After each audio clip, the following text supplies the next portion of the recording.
ওরা আমাদের হাতের মধ্যে গাজার কলকি দিয়ে দিছে, ফেন্সিডিলের বোতল দিয়ে দিছে, নেশার পুইরা দিয়ে দিছে। কারণটা কি?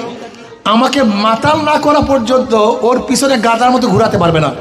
আমি বললাম 40 বছর আগেও যে এই কলোনি দেখছে, আজ 40 বছর পরে একই কলোনি, কিন্তু কত নেতা আসলো গেল, কই এই কলোনি তো পরিবর্তন হয়নি, ওই যেই অবস্থা সেই অবস্থা।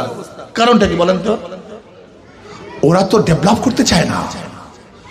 ওরা আপনাকে আমাকে কাজে লাগিয়ে গোলাম বানিয়ে ওরা শুধু ক্ষমতার বৈতরণী পার করতে চায়, যে তুমি বসো, তোমার কাঁধের উপরে ভর দিয়ে আমি ক্ষমতায় যাব। ওরা আমাদেরকে নিয়ে কোনো টেনশন করবে না, কোনো চিন্তা নেই ওদের। আজকে আমাদেরকে নিয়ে, এই গরিবদেরকে নিয়ে, গরিবের সন্তানকে ডেভেলপ করার জন্য আমাকে বলুন তো কোন রাজনীতিবিদ আজ চিন্তা করছে? না, চিন্তা করবে না। কারণটা কি? ওরা আমাদের হাতের মধ্যে গাজার কলকি দিয়ে দিছে, ফেন্সিডিলের বোতল দিয়ে দিছে, নেশার পুইরা দিয়ে দিছে। কারণটা কি? আমাকে মাতাল না করা পর্যন্ত ওর পিছনে গাজার মতো ঘুরাতে পারবে না। কলম দেয় না হাতে, হাতে কলম, খাতা, বই দিছি কি? নেশা।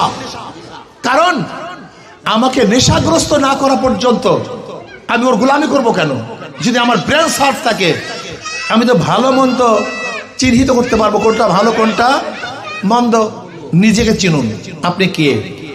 আপনি রিক্সাওয়ালা হতে পারেন, আপনি মানুষ। আপনি ঠেলা হতে পারেন, আপনি কিন্তু মানুষ। আপনি চামার হতে পারেন, আপনি কিন্তু আগে নিজেকে পরিচয় নেন, আমি মানুষ, সর্বশ্রেষ্ঠ মাখলুক। আল্লাহ পাক আমার দ্বারা বহুত কিছু করাতে পারেন, কিন্তু পরিবেশের কারণে বিকাশ করতে পারি না। পরিবেশ ছাড়া মেধা বিকাশ করা যায় না। আমাদের উচিত আমাদের এই গরিব শ্রেণী যারা আছেন সবাইকে নিয়ে আমার সন্তানরা কিভাবে শিক্ষিত হতে পারে, আলেম হতে পারে, উচ্চ শিক্ষায় শিক্ষিত হতে পারে, সে প্ল্যান করা। আশা করি ইনশাআল্লাহ যদি আমাদের এই সন্তানদেরকে কে কে মেধাবী আছে এটিকে বাঁচাই করিয়া আমরা যদি তাদেরকে কাজে লাগাতে পারতাম, কি দেশ উন্নয়ন করা সম্ভব কি সম্ভব না? গাঁজা তুলিয়া দিলে দেশ উন্নয়ন হবে না। আমি বিশ্বাস করি একটা মানুষকে মার্ডার করলে যে ক্ষতি না হয়, একজন মানুষকে নেশা ধরিয়ে দিলে তার চেয়ে অনেক বেশি ক্ষতি হয়। তাহলে কেন? একজন বেশি মার্ডার করলে শেষ, কান্নাকাটি শেষ, ব্যক্তিও কি ওই একা শেষ, নাকি দুইজন? কিন্তু যদি নেশাগ্রস্ত করেন, ও নিজে শেষ, মা শেষ, বাবা শেষ, স্ত্রী শেষ, সন্তান শেষ, সমাজ শেষ, ঈমান শেষ। বুঝছেন? আজকে আমাদের গরিবদের মধ্যে যারা আমরা শিক্ষায় কম, এদের মধ্যে আপনি ভাবিয়েন না এটা পরিকল্পিত না, এটা ভাবিয়েন না। পরিকল্পিত ভাবে আমাদেরকে ডেভেলপ করার কোনো টেনশন নেই, চিন্তা নেই। পরিকল্পিত ভাবে ধ্বংস করার যত ষড়যন্ত্র সব আছে। আল্লাহ পাক রব্বুল আলামিন আপনাকে আমাকে শ্রেষ্ঠ মাখলুক হিসেবে সৃষ্টি করেছেন। আমাদের সবার বাবা মা আদম এবং হাওয়া। আগে এখানে চিন্তা করেন, বাবা মা আদম এবং হাওয়া, সেখান থেকে আমরা সবাই আসছি। আসলে দেখেন, পরিবেশের কারণে একই বংশের লোক বিভিন্ন চরিত্র হয়ে যায়, নাকি ভাই? দেখা যায় এক বাবা 7 সন্তান, পর্যায়ক্রমে দেখা যায় কারোর পরিবার শিক্ষিত, ভালো, ভদ্র, আর কার পরিবার খারাপের দিকে চলে যেরকম ঘটনা নাই? তার মানে পরিবার একই ছিল, পরিবেশের কারণে কেউ ভালো হয়, কেউ খারাপ হয়। তার মানেটা কি? আমরা যদিও এক, কিন্তু পরিবেশ। ভাই মাইকে একটু কমায় দেন, গুনগুন শব্দ করে কেন মাইকে? পরিবেশের কারণে কেউ আমরা ভালো হই, কেউ আমরা খারাপ হই।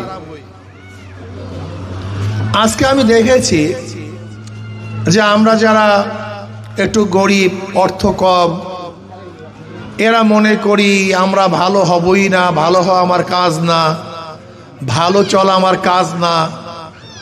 এই ধারণাটাই প্রথম সবচেয়ে গলত, এইটা ভুল। আমার মা বোনেরা খুব ভালো মতো শুনবেন। একজন ধনীর যেই চেহারা, একজন গরিবের একই চেহারা। একজন ধনীর যেই চক্ষু, একজন গরিবের একই চক্ষু। একজন ধনীর যেই শরীর, একজন গরিবের একই শরীর। একজন ধনীর রক্ত, গরিবের রক্ত। তার মানে হলো আল্লাহ পাক রব্বুল আলামিন সমস্ত মানুষ একইভাবে সৃষ্টি করেছেন, কিন্তু পরিবেশের কারণে কেউ ভালো হয়ে যায়, কেউ খারাপ হয়ে যায়। মূল হলো পরিবেশ। দেখবেন অনেক রিক্সাওয়ালা, ঠেলাওয়ালা, কুলি, মজদুর, কামার, চামার, এদের সন্তানরা ভালো পরিবেশে থাকার কারণে তাদের চাল চলন, অ্যাক্টিভিটিস, শিক্ষা দীক্ষা সম্পূর্ণ পরিবর্তন। এর কারণটা কি? একই মায়ের সন্তান, একই মায়ের সন্তান, একই বাবার সন্তান। পরিবেশের কারণে দেখা যায় চলাফেরার মধ্যে আমাদের কি আসে? ভালো আসে, কেউ খারাপ আসে। আসলে যুগে যুগে যারা শাসক আমাদের ছিল, আমাদের গরিবদেরকে নিয়ে চিন্তাই করে নাই। এখানেই মূল প্রশ্ন। অথচ দেখেন, আমার মামারা খুব খেয়াল দিয়ে শোনেন, আমি কয়টা কথা বলি, একটু চিন্তা করবেন, খুব ভালো মতো শুনবেন যে আমাদের সমস্যা কোন জায়গায়। আমরা মনে করি আমরা গরিব মানুষ, আমাদের দ্বারা কি হবে? আপনি কি জানেন যে ভারতের যে আণবিক বোমার প্রবক্তা ডক্টর আবুল কালাম বা আব্দুল কালাম যাকে বলা হয়, যে প্রেসিডেন্ট ছিলেন, আপনি কি জানেন সে কার সন্তান? আমরা অনেকেই জানি সে একজন মাঝির সন্তান। মাঝি, ওই যে খেয়া দেয় না, এখানে খেয়া দেয় না, এই খেয়ালার সন্তান। তার বাবা রীতিমতো খেয়া দিত নদীর মধ্যে, এবং তাকেও সেই খেয়ার কাজে ব্যস্ত রাখছিল। কিন্তু আল্লাহ পাক তাকে মেধা দিছে, সে শিক্ষিত হয়ে গেছে। গরিবের সন্তান, মেধা আছে কি নাই? কথা বলেন, মেধা আছে। আপনারা জানেন আম্বেদকর, আম্বেদকরের নাম শুনছেন? অনেকে শুনেন নাই। ভারতের যে সংবিধান রচনা করছে, গোটা ভারতবর্ষের লোক যাকে বাবাজি আম্বেদকর বলে, বাবাজি আম্বেদকর, সবাই বাবাজি আম্বেদকর বলে। আপনি কি জানেন সে আম্বেদকরের বংশ কি ছিল? সবচেয়ে নিচু, দলিত, একসের গরিব, জন্মের গরিব, জন্মের নিচু বংশের। কিন্তু আল্লাহ পাক মেধা দিয়েছে। ভারতের মধ্যে সবচেয়ে জ্ঞানী, সবচেয়ে বড় জ্ঞানী ছিল বাবাজি আম্বেদকর। আচ্ছা বাদ দেন, আপনি কি জানেন আমাদের ইমাম শাফি রহমতুল্লাহ আলাই, এনার বাবা মা কি করতেন? ইমাম শাফি রহমতুল্লাহ আলাই বাবা মা গরিব ছিলেন, একেবারে গরিব। উনি ইরাকে আসবেন মদিনার থেকে, সেই টাকা তার কাছে ছিল না। ইমাম মালিক রহমতুল্লাহ আলাই তাকে টাকা দিচ্ছেন, সেই টাকা দিয়ে তিনি ইরাকে আসছেন। আপনি জানেন ইমাম ইউসুফ রহমতুল্লাহ আলাই, আমাদের ইমাম, এই ইউসুফ রহমতুল্লাহ বাবা মা কি ছিলেন? একজন ধুপি, এই যে কাপড় খসে না, এই ধোপা ছিলেন। আল্লাহ পাক মেধা দিচ্ছেন, জাতির ইমাম হয়ে গেছে।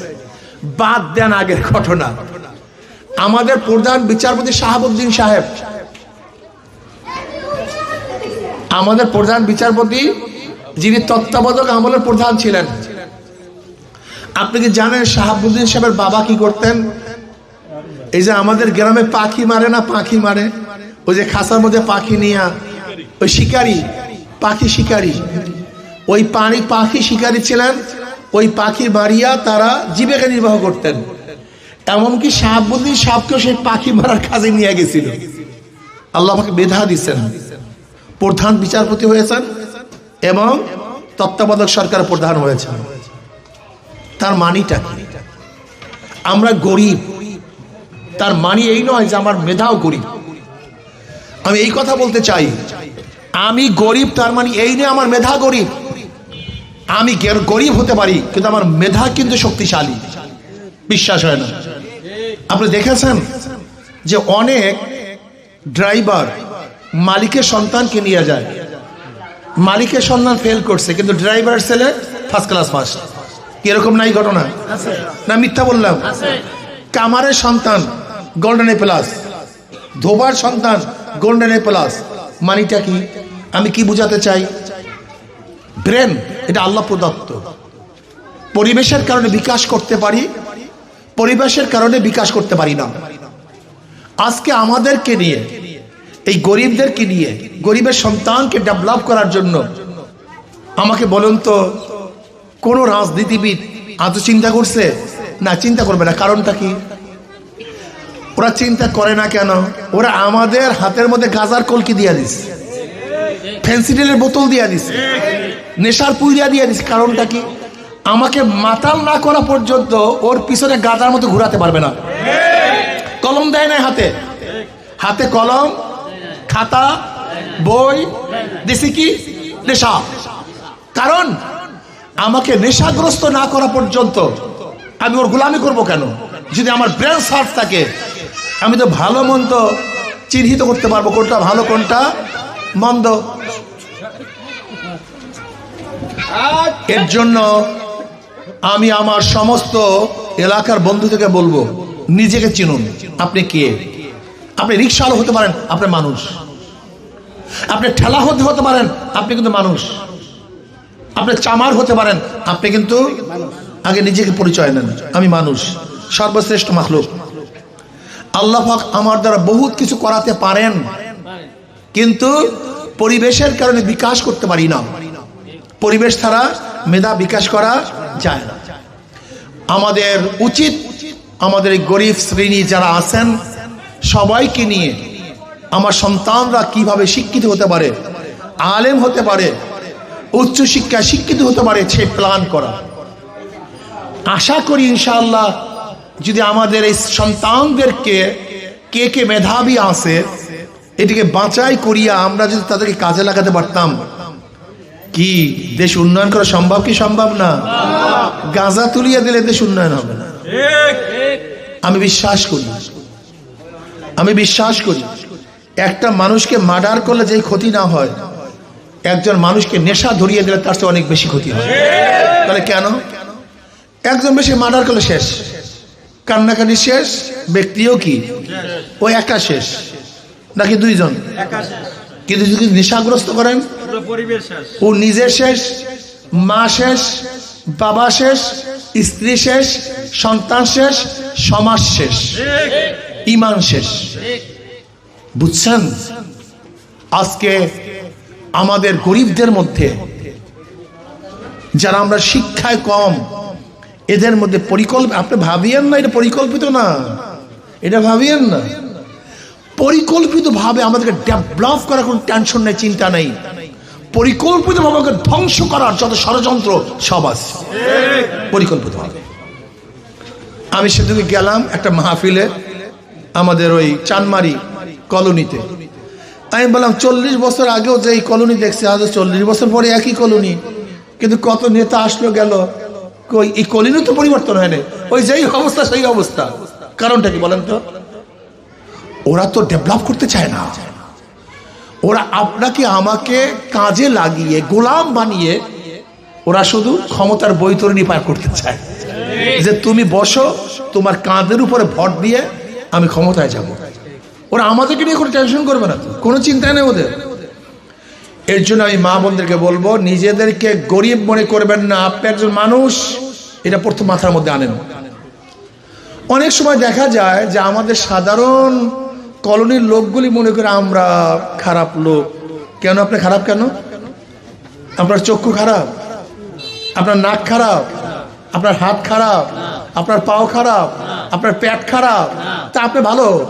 আপনাকে খারাপ কে বলছে? আপনি তো অনেক ভালো, আপনি তো অনেক ভালো, কিন্তু আপনার মাথার মধ্যে ঢুকানো হয়েছে আমি খারাপ। যদি আমার মাথার মধ্যে ঢুকানো হয় আমি খারাপ, তাই ভালো কাজ করবো কেমন বলেন তো?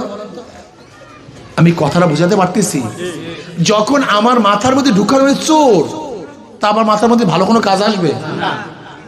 আমার মাথার মধ্যে ঢুকানো আমি ডাকাত, আমার মাথা থেকে ভালো কোনো কাজ আসবে? এর জন্য পরিকল্পিত ভাবে আমাদের মাথার মধ্যে ঢুকানো হয়েছে তোমরা খারাপ, অথচ আপনাদের সে ভালো কেউ নেই। কেন বলেন তো? যেই ব্যক্তি নিজে হালাল রুজি কামাই করে আর যে ব্যক্তি ঘুষ খায়, সুদ খায়, কোন ব্যক্তি ভালো? ওই যত বড় লোক সবগুলি হারামখোর, কিন্তু রিকশাওয়ালা হালাল খোর। ও নিজে কামাই নিজের মাথার ঘাম পায়ে ফেলে কামাই করে, কাজ ও কোথায়? আরে ঘুষখোরটা কোথায়? কোথায় ঘুষখোর আর কোথায় যে খাটনি করে? আসমান জমির পার্থক্য আপনি কেন বুঝতেছেন না? আমার মা বলেন আপনি ভাবছেন গরিব, মিথ্যা কথা, আপনি গরিব না। তাহলে কেন? আচ্ছা বলেন তো গরিব কাকে বলা হয়? আলী রাদিয়াল্লাহু তাআলা আনহু তিনি বলেন, হে গোটা দুনিয়ার মানুষ শোনো, সরদার দো আলম সঈদুল আম্বিয়া জনাব মুহাম্মদ রাসূলুল্লাহ সাল্লাল্লাহু আলাইহি ওয়াসাল্লামের কলিজার টুকরা ফাতেমার ঘটনা শোনো। বলে কি ঘটনা? বলে ফাতেমা অবস্থা এরকম ছিল, আটার চাক্কি ঘুরাতে ঘুরাতে তার হাতের মধ্যে দাগ পড়ছে, পানির মশক টানতে টানতে তার ঘাড়ের উপরে রশির দাগ পড়িয়া গেছে। শোনো গোটা দুনিয়ার মানুষ, সরদার দো আলম আলাইহিস সালাতু ওয়াস সালামের কন্যা ফাতেমার ঘটনা। বলে ফাতেমা এবং আমার বিছানা ছিল একটা, কয়টা? তাও একটা ছাগলের চামড়ার বিছানা। রাত একই বিছানায় ঘুমাতাম, আবার দিনের বেলা ওই ছাগলের চামড়ার উপরে জানোয়ারদের খাদ্য দিতাম। আমাকে বলেন তো একজন গরিব আমাকে বের করে দেন, একজন গরিব বাংলাদেশে, একজন গরিব যেই গরিব একই বিছানার চাদরে মাসকে মাস থাকে, পাবেন? একজন পাবেন না।